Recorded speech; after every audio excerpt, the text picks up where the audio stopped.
Barr speaking out in a wide-ranging exclusive interview with our own Bill Hemmer on everything from the beginnings of the Russia investigation to the battle with the brutal MS-13 street gang. Welcome to a brand new hour of America's Newsroom. It's Friday morning. Good morning, everyone. I'm Sandra Smith. Good morning to you. I'm John Scott, in for Bill Hemmer. The Attorney General giving Fox News his first TV interview since the release of the Mueller report and Barr's testimony to Congress. One of the topics he discussed, that controversial anti-Trump dossier and how it may have been used by intelligence officials. Bill is live in San Salvador with more. Bill, hey, great stuff from out there. Good morning. Hey, guys. Thank you. Good morning again from the capital city, San Salvador. The video you see of us walking there is at a jail about 30 minutes west of here. The capital city, MS-13 gangs is a big focus of his trip down here to make sure that the law enforcement agencies in El Salvador know that the United States has their back. It's a big push that goes on here in Guatemala and Honduras, these Northern Triangle countries that we talked about just about 30 minutes ago. With regard to the investigation matter now, it is clear, based on our interview and discussion, that he has a roadmap as to what he is looking at and, frankly, how far he's going back. In this portion of the interview, some specific questions about the FISA court, about the dossier, and about the previous intel officials who are no longer in government. That's where we start this section. How do you think John Brennan and James Clapper handled the Russian investigation?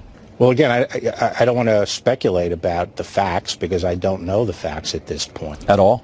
I know some facts, but it's premature to be discussed. Can you tell us what the Steele dossier had to do with this? What role did that play? Well, that's one of the questions, that we're going to have to look at. It's a very unusual situation to have opposition research like that, especially one that on its face had a number of clear mistakes and a somewhat jejune analysis, and to use that to conduct counterintelligence against the American political campaign is would be a strange development. I'm not sure what role it played, but that's something we have to look at. Do you smell a rat in this at this point?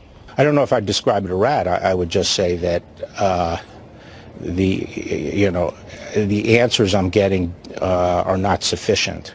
Just to follow up on that, Republicans have said for months that these men, Brennan, Clapper, maybe James Comey, had it in for Trump.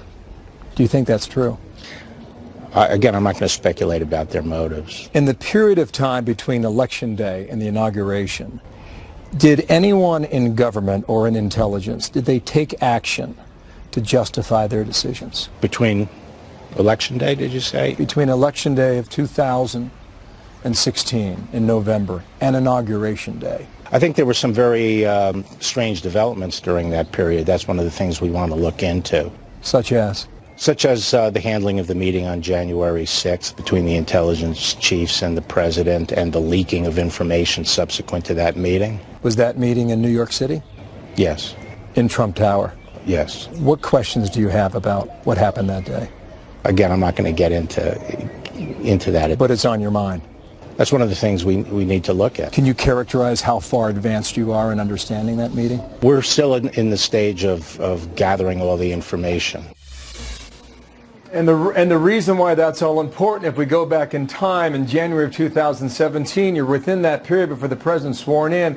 James Comey is meeting at Trump Tower in New York City, pulls the president aside, briefs him on the dossier, makes him aware that they are aware, and then, as James Comey has said, he left that Trump Tower meeting, went out to Fifth Avenue, got into his black SUV, and then transcribed the notes from his meeting. So hang on to that bit of information. Clearly that's a bit of a sign or an indicator as to what Bill Barr is looking at now. In the meantime, you have Democrats who, again, they are hot on his tail for a number of issues. They believe he lied before Congress. They believe he overlooked the obstruction suggestion that was in the Mueller report. They believe that they can now hold him in contempt of Congress, and look for that perhaps in the month of June. Also, they believe there was witness tampering.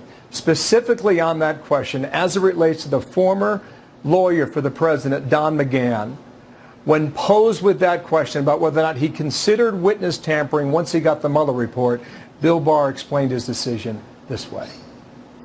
That's a misconception. He was not asked to change his testimony. That was a reaction to a press story in the New York Times that claimed that Trump had told him to fire Mueller. And Trump, and this, I'm just going by what the report said, I'm not arguing the case, but Trump was mad at the word fire and claimed he never began to fire Mueller. And in fact, elsewhere the report does say that McGahn was told by Trump to talk to Rosenstein to complain about conflicts of interest that Mueller had and have Mueller removed for conflicts of interest. And there's a difference, because if you remove someone for a conflict of interest, presumably someone else is going to be put in to continue the investigation. And what Trump was being accused of in the New York Times was just outright directing the firing of Mueller.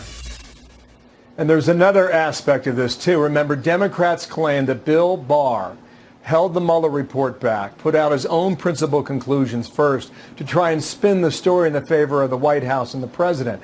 I asked him specifically about that spinning. He said, shooting right back to Democrats, saying that they didn't have the opportunity to spin the story themselves. I'll just make one more point, Sandra and John. Going back to the Steele dossier, in his own words, Bill Barr describes that dossier on its face had a number of clear mistakes. So how was it used? In which hands did it go? Why was it approved? All of this, again, is part of that investigation. An investigation, I will point out, that could take a very long time. 12 months is not a short period of time for the way the legal process can work in the U.S. And with regard to the Inspector General's report, remember, 2 investigations currently underway under the purview of Bill Barr. The IG report apparently is not finished, he told me yesterday. He has not seen it. It is not ready to be made public. With regard to this investigation, it could be some time before that new federal prosecutor really gets into the meat of what was going on in the intelligence community during the Obama administration, especially that period of time between Election Day 2016 and Inauguration Day, the 3rd week in January. Sandra and John, back really to you. great stuff there, Bill, and more from El Salvador and Bill Hemmer and that interview in a bit. So let's bring in America's Newsroom's A-Team. Juan Williams is Fox News political analyst, co-host of The Five as well. Ed Henry, Fox News chief national correspondent, and Andy McCarthy, former assistant U.S. attorney and Fox News contributor. Andy, I'm going to start with you. The Attorney General, first interview, I think, since taking the job. As a law enforcement officer, as a lawyer, what are you hearing him say that intrigues you? Well, I think it's very interesting that he's homed in on the January 6th meeting. Right. That's the meeting in Trump Tower. Now, important background to this meeting is the intelligence chiefs the day before briefed President Obama on it, and that was the meeting at which Obama, as kind of attendant to the meeting, has us sit down with Biden and Susan Rice on the one side, and then Director of the FBI Comey, Sally Yates, then the acting Attorney General. And on the discussion, on the menu for discussion, is what information about Russia can we share with the incoming team.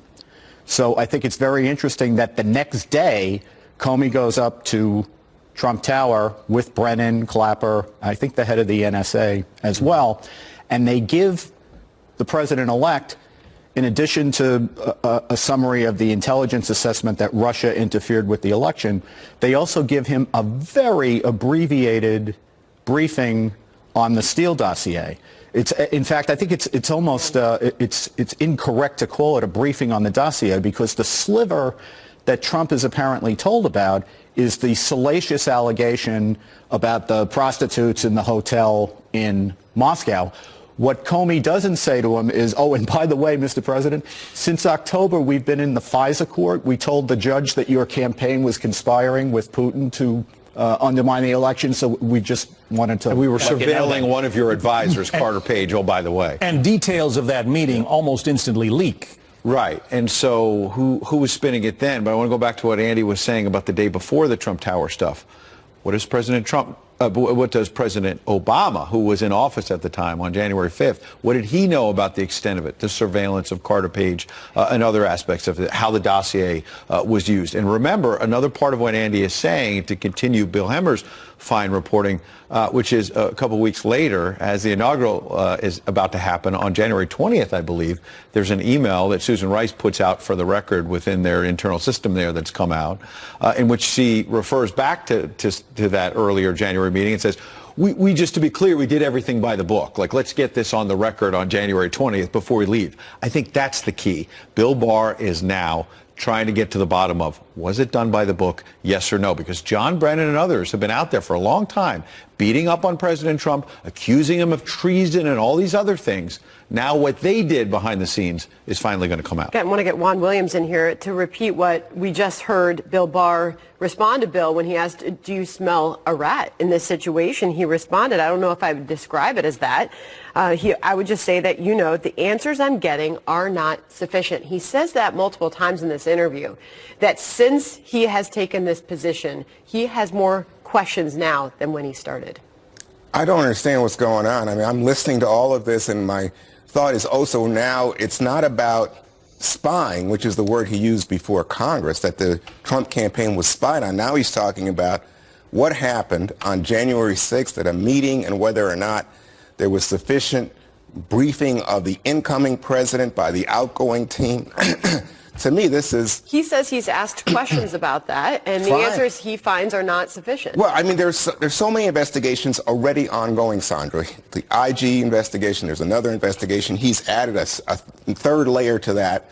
It seems to me he says to Bill Hemmer, I have no evidence that there was anything untoward going on.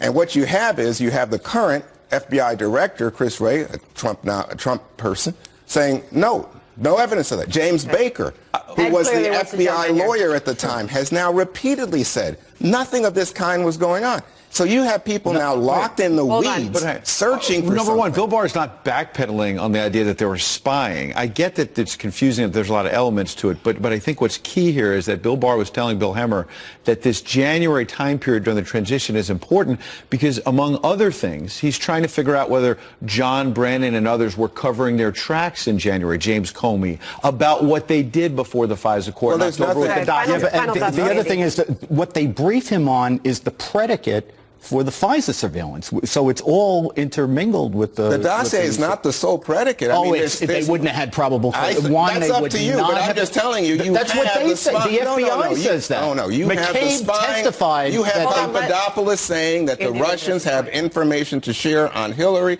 You have additional information, and you have repeated FISA requests to the court. So the court would be, at some point have said, this is insufficient for us to extend. Last time, final thoughts from Andy. If you mislead the court about what's in the dossier, which is evidently what they did, the court wouldn't have reason. I don't think they misled anybody. They said it was a political. We don't know. Let's get the facts. We'll bring you guys back. Thank you very much. Andy McCarthy, thank you. Another Fox News alert now, this time involving Michael Flynn. Court documents now revealing the extent of his cooperation with the special counsel, showing the former national security advisor gave information to Robert Mueller about possible obstruction. Chief Intelligence Correspondent Catherine Herridge has more on this from Washington. Hey, good morning, Catherine. Thanks, Andrew, and good morning. Former National Security Advisor Mike Flynn told the special counsel of multiple instances, both before and after his guilty plea, where he or his lawyers got calls from individuals connected to the administration or Congress, quote, that could have affected both his willingness to cooperate and the completeness of that cooperation. The defendant even provided a voicemail recording of one such communication. For context, Flynn had a joint defense agreement with the president's legal team, and after he began cooperating with the special counsel, there was an effort by the president's lawyers to protect privileged information. No obstruction charge was ever brought as a result of the special counsel investigation. Speaking exclusively to Fox News, the former National Security Advisor's brother is reacting to this key section of the Mueller report that indicates Mike Flynn was already under FBI investigation during the 2016 presidential transition. General Flynn went through 19 sessions with the special counsel, approximately 90 hours of torturous interviews, and this never came up the entire time. And you would have thought it would have, and they would have maybe, focused on that, but it didn't come up at all. It was an absolute surprise when the Mueller report came out. Buried in Volume 2, which is the obstruction volume, the report states that investigators came across the ongoing FBI probe of Flynn while investigating, quote, Flynn's discussion of sanctions with Russian Ambassador Kislyak. Previously, the FBI had opened an investigation of Flynn based on his relationship with the Russian government. Flynn's contacts with Kislyak became a key component of that investigation. Bear with me here because the timing really matters, because Flynn was close to the president, and there was no FBI briefing warning the campaign of an open investigation into Flynn, what they would call a defensive briefing.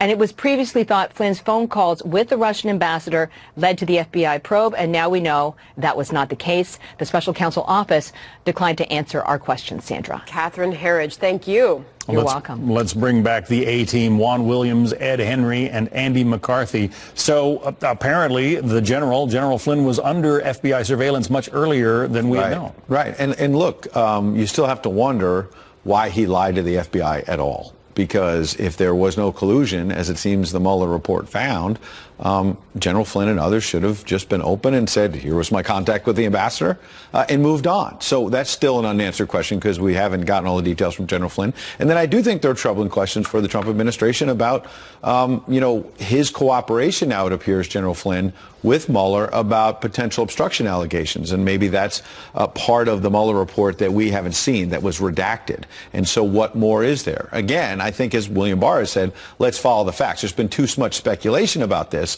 But in this case, what else does General Flynn know that we simply don't know today? Andy, what should we take away from all this? Well, I think two things. Number one, I think we were aware, and this is some of Catherine's excellent reporting on this earlier as well, we were aware of the inquiry into Flynn earlier than the Kislyak conversations because of Devin Nunes's committee, the House Intelligence Committee report that came out some months back, which talked about the fact that they were looking at Flynn in connection not only with a trip that he had taken to Moscow some time back, but also in connection with work that he had done for the Turkish government as well. So that's been out there for a while. I think the other thing on the obstruction allegations, and we've heard now that a district judge has said that the government has to provide some of the information that they're referring to in some of the submissions that have been made in that case.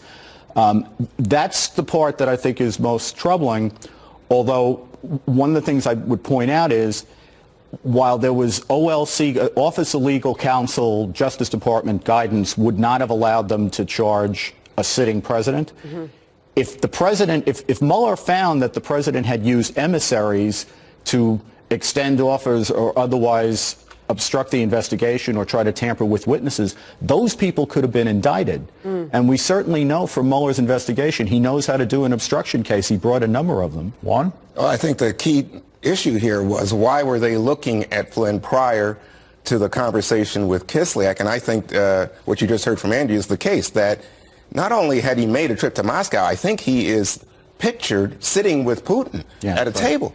And of course, he had been working. It was for some sort of a speech or something like that. I mean, I don't know what. I don't know. Meeting or something. No, I'm saying he's sitting at a dinner table with Vladimir Putin. With a lot of people. I don't know what words. And he's working with the Turkish government, and again, involved in these international affairs to the benefit potentially of Russia in terms of the Middle East issues.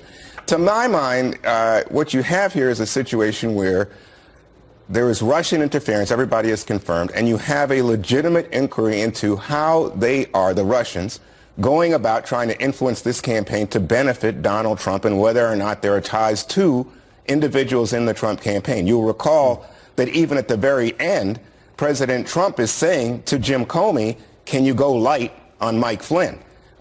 These are some major flags, hard to ignore. May I just add, though, because I don't want to taint General Flynn. Our understanding is that the investigation that was ongoing was a counterintelligence investigation, and it's important to point that out because that doesn't necessarily mean he was suspected of doing anything wrong, and the standards for opening that kind of an investigation are different from a criminal investigation. All right, you get the final word there. Thank you, Andy. Ed and Juan, we will see you again in just a bit. Up next, the reason why Attorney General Bill Barr is in El Salvador right now, taking the fight against MS-13 to the source. Helping them on here. That's through wiretaps? That's through surveillance? What's it through? The whole gamut of law enforcement tools. Is it getting better? So what is the answer to that question? We will have that for you coming up next. U.S. Attorney Zach Terwilliger weighs in on that. And back at home, President Trump is unveiling his plan to overhaul the immigration system in this country. But will Congress get on board? Our A-team will be back on that. We will keep our communities safe. Americans can have complete and total confidence that under this plan, the borders will finally be fully and totally secured. Of MS-13, the notorious transnational gang that has managed to cross the U.S. southern border and plague so many American cities. The AG addressing the issue head-on with Bill while visiting a prison on the ground. The worst kind of violence against law enforcement, and yet they continue to press. And we just were today, there were 274 swept up and arrested as a result of the kinds of investigations. Today? Yeah, that we're helping them on here. That's through wiretaps? That's through surveillance? What's it through? The whole gamut of law enforcement tools. Is it getting better? The murder rate has dropped from 103 per 100,000 to 50 per 100,000. Now, to put that in context, that's comparable to a very violent American city, and that's the nationwide number here. Nationwide U.S., it's 4 per 100,000. Zach Terwilliger is U.S. Attorney for the Eastern District of Virginia. You have MS-13 members active in your part of the country. Yes, that's absolutely right. MS-13 has been active in the Northern Virginia area for quite some time, and I spent the first 9 years of my legal career doing battle against them. So I've had a front row seat to their callousness and the tremendous violence that they can bring to a community. Yeah, I've talked to a suburban Washington mom whose kids were walking home from school in Alexandria and wind up in the backyard of an MS-13 house. This is a horrific organization known for, hacking limbs off people that it doesn't like and cutting up bodies, that sort of thing. Is the Attorney General right to try to bring the attention on the horrors of this gang? Yes, without question. Making his first trip to El Salvador, I believe, sends a very strong message about our priorities, his priorities as far as reducing violent crime. As you just heard the Attorney General mention, it is critical that we have a strong partnership with our Northern Triangle countries. As we deport gang members for criminal immigration violations or at the end of their sentences, we have to have law enforcement sharing of information between ourselves and the National Police in El Salvador, along with Honduras and Guatemala. If we can't get a handle on what's happening with MS-13 in the Northern Triangle, that problem is just going to be imported into the United States. So I commend the Attorney General for making that trip. And as he was talking about that coordination of information sharing between vetted units, the use of the wiretaps that they have in El Salvador, as well as just us providing the latest and strongest investigative techniques by the training and support that we can provide. And what's most troubling is MS-13 now and in the recent history is targeting law enforcement, ambushing law enforcement, assassinating law enforcement. And what I've noticed is anything that happens in El Salvador, it's only a matter of time before that crosses the border in the United States. And this being Police Week, it's critical that we protect our women and men in blue. You're obviously really pushing the urgency here and the threat that this continues to pose to our residents here in the United States. At the very end of that clip, you heard the Attorney General answering the question Bill asked about, is it getting better? And he referenced specific numbers to quantify the improvement that we are seeing under this administration. The murder rate, he said, has dropped from 103 per 100,000 to 50 per 100,000. He said it wasn't positive on those numbers, but that would be a significant improvement from where things were. Without question, the violence in the Northern Triangle has gone through peaks and valleys, and I am really buoyed by that information and hearing that information. However, my experience with MS-13 is you can keep them down, but if you don't keep the pressure up, if you let up just a little bit, that void will be filled by younger, more aggressive gang members. So while that is tremendous work that we should commend our law enforcement partners for, we need to keep the pressure on and make sure we eventually snuff out this gang. Ominous that you suggest that the violence that has been plaguing El Salvador and the Northern Triangle countries that is coming here. I mean, the Attorney General obviously is applauding efforts to eradicate MS-13, but you're suggesting, it's like mushrooms. It is going to continue in this country? Well, I think we have made an incredible stride in our fight against MS-13. In the last 2 years, in the way this Department of Justice and this administration has focused on transnational gangs in general, MS-13 in particular, we've created awareness regarding MS-13. 4 or 5 years ago, I would talk to people even in my own community, and they would misstate, is it MS-9? What are we talking about here? MS-13, for better or worse, is a household name. We've identified the problem. We're attacking it. We're fishing with a spear, not a net.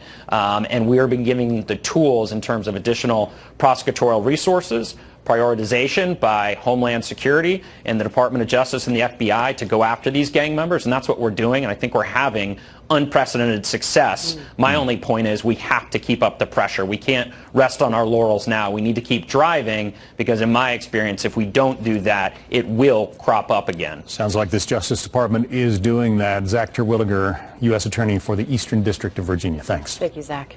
Thank you. Well, a key court decision now just moments away in the Jussie Smollett investigation. Will there be a special prosecutor to investigate how this case was handled? We will be live in Chicago with that. Also, brand new Fox polls showing former Vice President Joe Biden gaining momentum in the race for the White House. But what do they say about a head-to-head matchup with the president? Our A-team is back next. The people who like winning are going to have voting for Trump and the Republicans, and the people who feel a need to hide in the corner and suck their thumb and whine are going to be for Joe Biden and the Democrats. And we'll see how the American people define themselves over the next year and a half. Fox News alert now out of Chicago. A judge there could decide today whether to assign a special prosecutor to investigate how the Cook County State's Attorney Kim Foxx handled the Jussie Smollett case. Matt Finn is live inside the Cook County Courthouse where something could happen any moment now. Matt, good morning. Good morning, Sandra. The hearing is scheduled to be underway right now. It's happening because after Cook County State's Attorney Kim Foxx's office quietly dropped the 16 felony charges against actor Jussie Smollett, former Illinois Appellate Justice Sheila O'Brien filed a petition here in the court saying an out-of-county special prosecutor should be assigned to investigate this entire thing because the public deserves to know the truth. Well, you'll recall just last week here in court, Chief Judge Leroy Martin was set to make a ruling on a special prosecutor, but the Chief Judge reluctantly agreed to pass this case because he has a son who works for Kim Foxx. The case was passed on to veteran Judge Michael Tuman, the judge who was in charge this morning. Because Tuman just got this case last week, today's hearing could end up being a status update, or perhaps the judge will move forward with assigning or denying a special prosecutor, which would be a rather substantial development in the Jussie Smollett case. Now, Justice Sheila O'Brien filed a petition requesting the special prosecutor to investigate Kim Foxx. O'Brien questions Foxx's motives and alleges Foxx meddled in the Smollett case even after Foxx recused herself.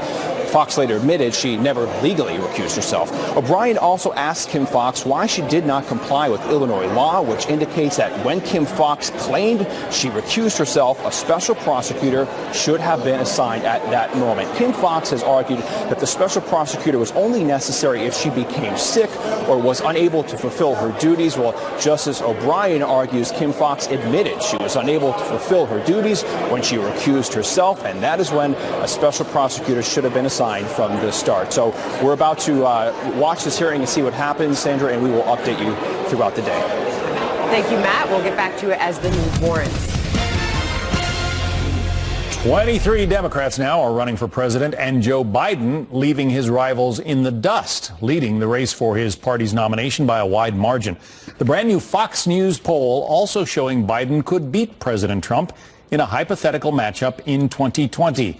We're back with our A-team, Juan Williams, Liz Harrington, national spokeswoman for the Republican National Committee, and Ed Henry. Liz, going to start with you. Are you worried?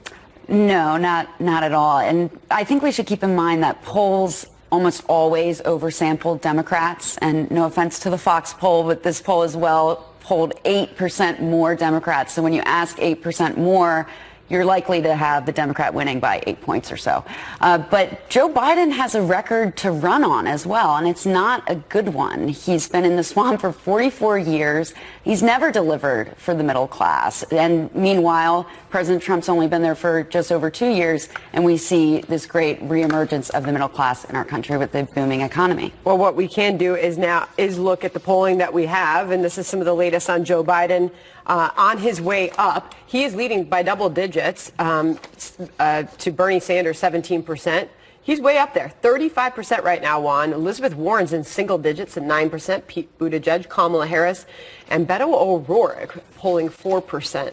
So 3 things stand out from the Fox poll, Sandra. One, as you said, Biden leading big. In fact, his lead has increased month to month. So he's gaining, which is a little bit of a surprise to me because initially you think, oh, name ID, familiarity, Obama's vice president in a Democratic universe, this could give him something of a leap coming out of the box. But this now has persisted. The second thing that stands out to me, Bernie losing. He's going down month to month.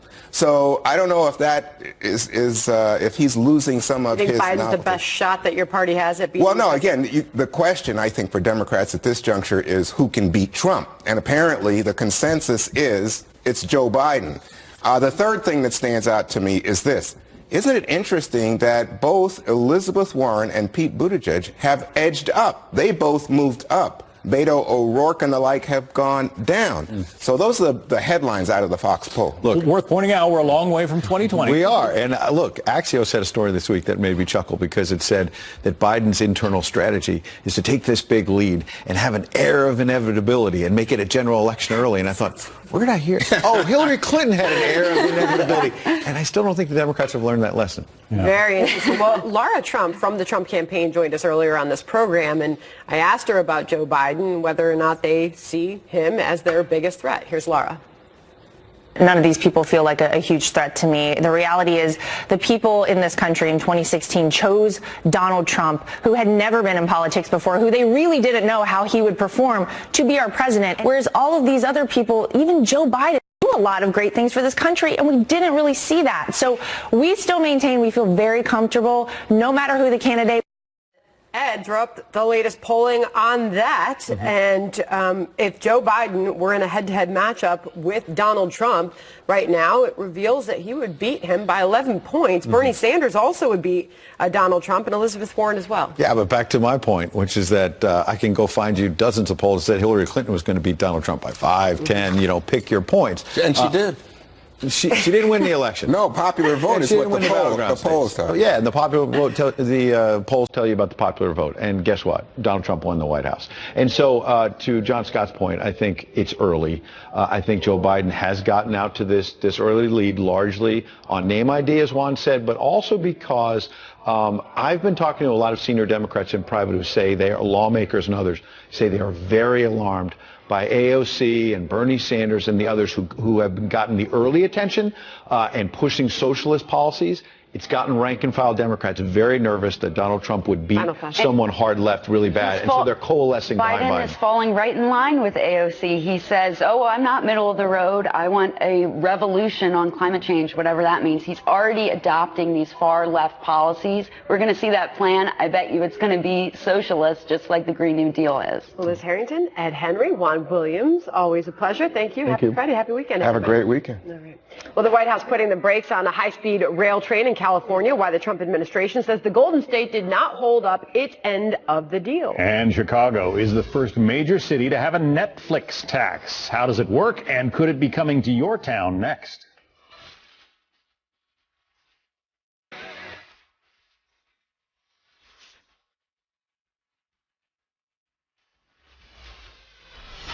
Breaking news on the fight against the notorious MS-13 gang. Bill Hemmer traveled with the Attorney General to El Salvador this week. The U.S. meeting with other nations in an effort to keep gang members off U.S. soil. Obviously, one of the big challenges we face right now in law enforcement is the humanitarian crisis on the border, and a lot of that is being driven by families coming up from Central America. A related factor to that is the gang violence that's prevalent in these three Northern Triangle countries, MS-13, the 18th Street Gang. And so the Justice Department has a very robust program down here to help the governments attack this drug problem. We're working very closely with them. Have you seen success? There's been a lot of success. In the last 3 years, the murder rate has dropped in half here in El Salvador. And in 3 years, in the Northern Triangle, we've been able to charge over 7,000 members of MS-13 and the 18th Street Gang. It's a great partnership we have with them, and it's helping us in the United States because MS-13 gang members that we can get down here are not going to be coming up to the United States. And also the intelligence we gather here, because we have a big program here to support their wiretapping and other kinds of intelligence down here. We can use that to prosecute MS-13 members in the United States. For example, in last August, we prosecuted 6 MS-13 members in New Jersey using intelligence that was gathered down here. Good news there from the Attorney General. We will have much more on the fight against MS-13 in the next hour when we speak with a U.S. attorney.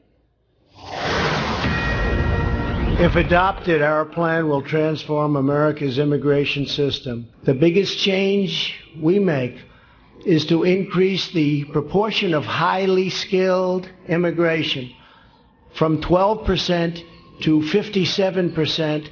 Future immigrants will be required to learn English and to pass a civics exam. We are presenting a clear contrast. Democrats are proposing open borders, lower wages, and frankly, lawless chaos.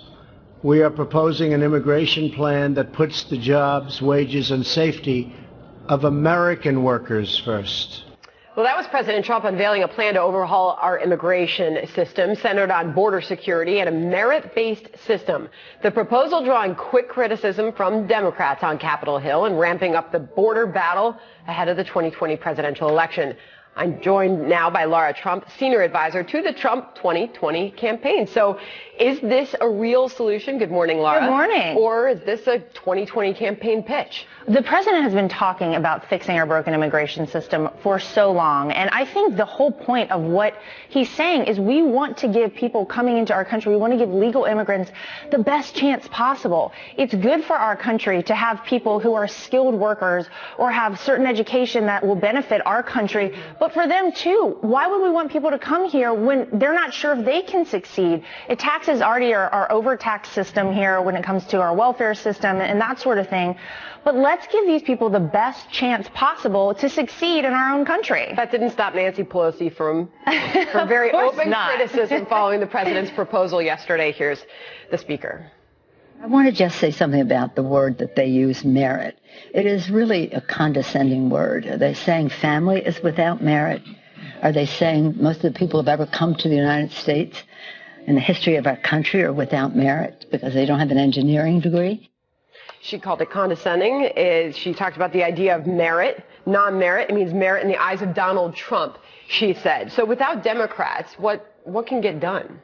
Well, I mean, I think the president's plan hopefully will be implemented, as he said, after we take back the House in 2020. I'd love to see the Democrats get on board with this beforehand, but we know they likely won't. But I disagree with her assessment there. Listen, there are so many countries around the world that use a merit-based system to allow immigrants to come in their countries. Australia, Canada, who are two of our very close allies, for example, use a merit-based system, and it works very well for them. So obviously Nancy's not going to like it, but we hope to see something happen here. If not now, then after the 2020 election. We'll see where it all goes. Meanwhile, let's talk 2020. You're knee-deep in all this right Yes. now. And this is some of the latest Fox News polling on where things stand with the current Democrats that are running for president. Joe Biden leading by double digits with the competition in his own party. Bernie Sanders at 17%. Obviously, Biden leading at 35% there. Elizabeth Warren drops down to the single digits at 9%. 20%, Pete Buttigieg and others then follow. So Joe Biden, the clear leader as it stands today. Yeah.